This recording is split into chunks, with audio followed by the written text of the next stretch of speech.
Assalamualaikum warahmatullahi wabarakatuh. Hai, jumpa kembali bersama saya dengan Ibu Dita dalam mata pelajaran Bahasa Indonesia kelas 7.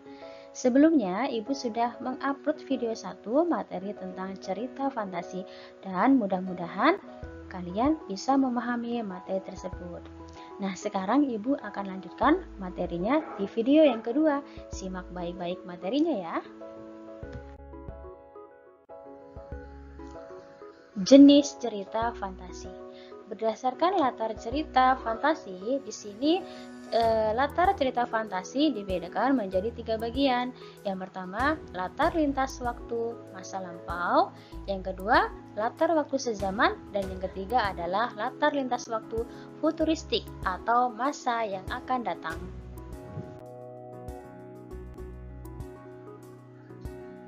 Latar lintas waktu masa lampau. Cerita fantasi terjadi pada masa lampau. Cerita fantasi tersebut ditulis pada zaman kerajaan atau sebelum ada pergerakan nasional. Tokoh dan latar cerita menggunakan pada zaman dahulu. Cerita fantasi tersebut misalnya adalah sebuah dongeng, parabel, dan hikayat. Perhatikan contoh berikut. Contoh berikut adalah salah satu cerita fantasi tentang latar lintas waktu masa lampau dengan judul Gerhana Bulan. Simak baik-baik cerita tersebut. Alkisah, Kerajaan Wisnuloka dipimpin oleh Dewa Wisnu. Kerajaan Wisnuloka dihuni oleh para dewa dan bidadari. Salah satu bidadari itu bernama Dewi Ratih atau Dewi Bulan. Kerajaan Wisnuloka sering mendapat ancaman dari para raksasa yang bermukim di bumi Balitwipa. Raksasa-raksasa itu tidak saja menakutkan manusia, akan tetapi para dewa pun takut. Ketakutan para dewa itu disebabkan oleh tindakan keji para raksasa. Banyak dewa terbunuh dan ratusan bidadari diculik. Di antara para raksasa itu, yang paling menakutkan Kalarau. Ia bertubuh besar dan kekar. Wajahnya sangat menyeramkan. Ia pun sangat sakti. Kesaktiannya kadang-kadang melebihi kesaktian para dewa. Ancaman yang paling menakutkan dari Kalarau dirasakan oleh Dewa Wisnu. Kalarau mengancam akan menyerang kerajaan Wisnuloka. Kalarau kecewa karena cintanya ditolak oleh Dewi Ratih atau Dewi Bulan. Dewa Wisnu berpikir panjang. Ia harus menggagalkan ancaman dari Kalarau. Salah satu jalan yang dapat ditempuh dengan membagikan tirta amerta atau air kehidupan kepada para dewa. Tirta amerta itu dapat menghindarkan para dewa dari kematian saat Kalarau menyerang kerajaan Wisnuloka. Dewa Wisnu lalu mengutus Dewa Kuwera, dewa utusan di kerajaan Wisnuloka. Latar waktu sezaman. Cerita fantasi terjadi pada masa sekarang.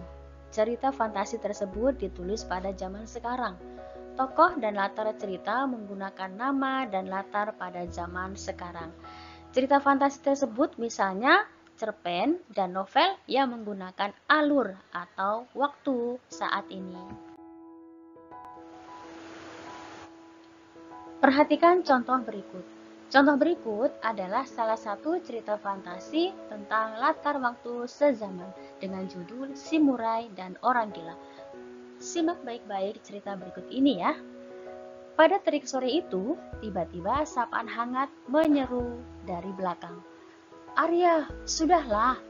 Kasihan sahabatmu itu. Jangan kau sesali kematiannya. Suara lelaki itu mirip suara sahabatku. Aku tidak menoleh sedikit pun. Aku tetap terpaku pada kenangan-kenangan terdahulu. Jenuh sapa lelaki itu pun membuat lengannya merangkulku. Apa yang kau sesali dari kematiannya sahabatmu ini, Arya? Oh, Bang Dito, liriku dengan muka sendu, penuh peluk dari kelopak mata. Seandainya abang tahu bagaimana keceriaan hari kami saat mengejar mimpi, grup band yang kami bentuk berdua adalah semangat yang diberikannya untukku agar terus mengejar citaku sebagai seorang penulis. Di dalam band itu, ia selalu memberikan peluang kepadaku untuk menulis lirik-lirik lagunya, Bang.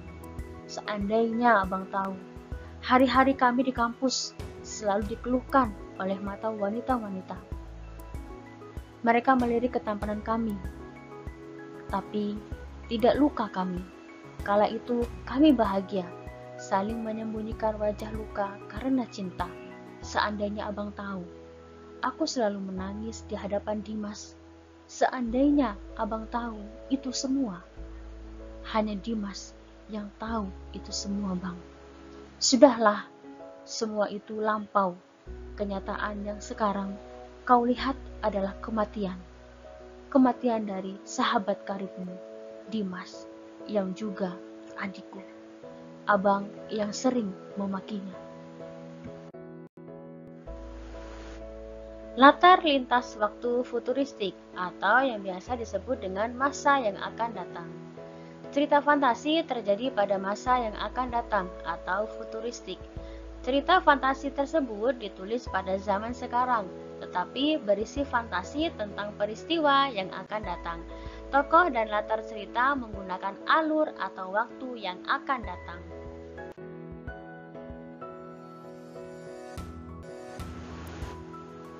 Perhatikan contoh berikut.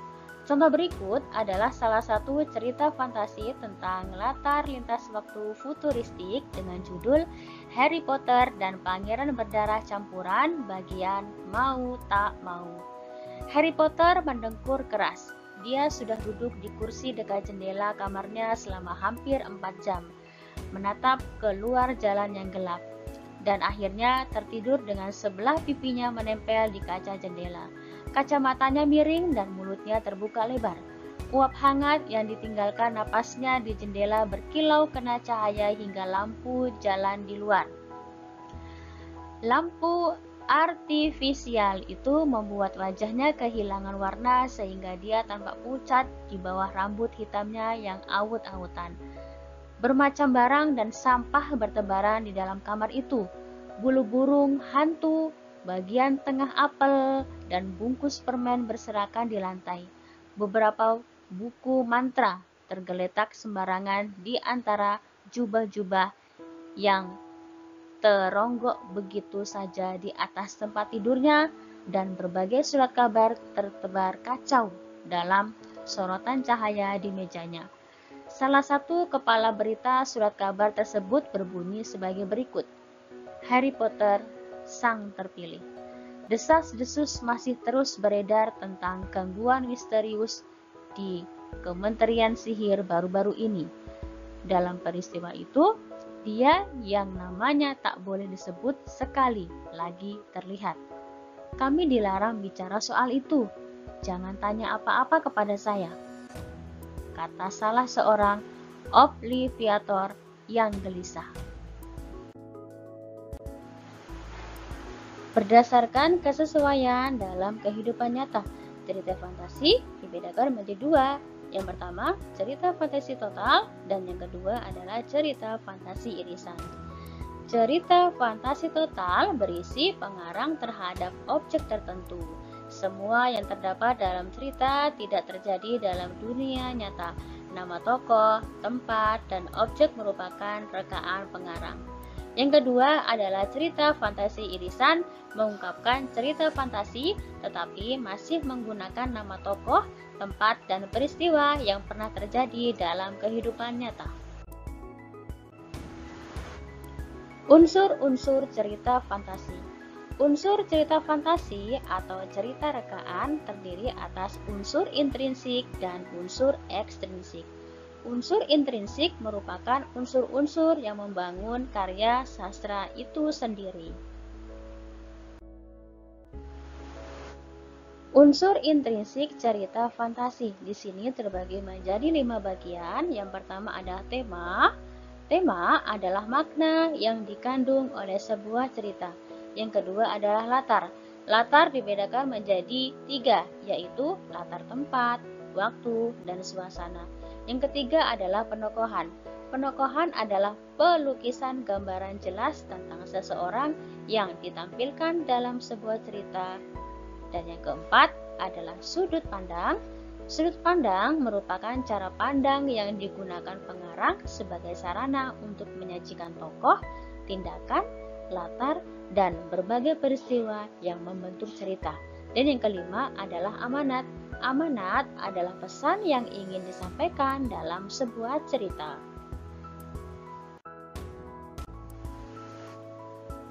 Unsur ekstrinsik cerita fantasi di sini terbagi menjadi 3 bagian.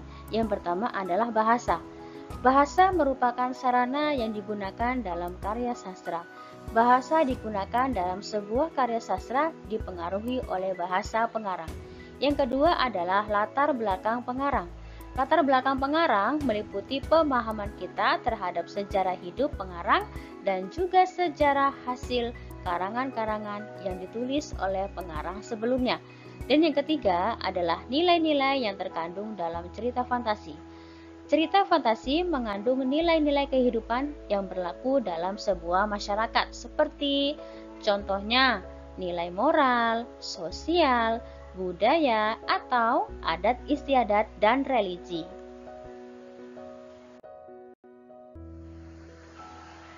Terima kasih sudah menonton video ini. Semoga dapat bermanfaat untuk kita semua. Jangan lupa tetap menjaga kesehatan dan wassalamualaikum warahmatullahi wabarakatuh.